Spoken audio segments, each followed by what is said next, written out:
abubuwan da suka nema duk da ya faru. Ga duwatsun a Makka an tafiyar da su, ga ana rarake duwatsu, motoci suna bi karkashin duwatsu suna yawo, sannan kuma an tona rami kuma ga gidan nasa. Yau duk duniya babu gida mai kayatarwa kamar gidan manzon Allah sallallahu alaihi wasallama. Ga gwal din ko ina da ko ina cikin shikan masallacin an daddaure su da gwal, da sun zo da sun gani da idansu.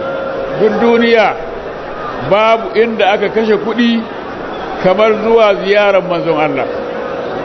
Kuɗaɗe ba irin wanda ba kashe ba don zuwa ziyarar manzon Allah. Kullun shekara billions ake kashewa don aje gidan manzon Allah a yi sallah a masallacinsa, duk saboda isansa zamowansa manzon Allah sallallahu alaihi wasallam. Duk duniya babu inda ake samun gidan wani annabi da masallacinsa sai annabi Muhammadu kadai ake samun gidansa da masallacinsa, saboda ahmadiyarsa la tuqi wa la tazar.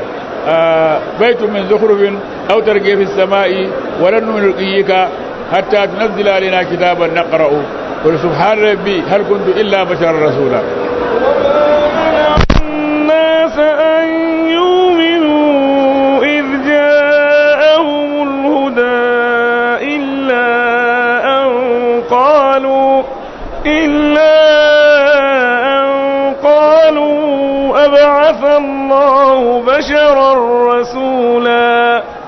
آمن الناس أن يؤمنوا إذ جاءهم الهدى إلا أن قالوا أبعث الله بشرا رسولا.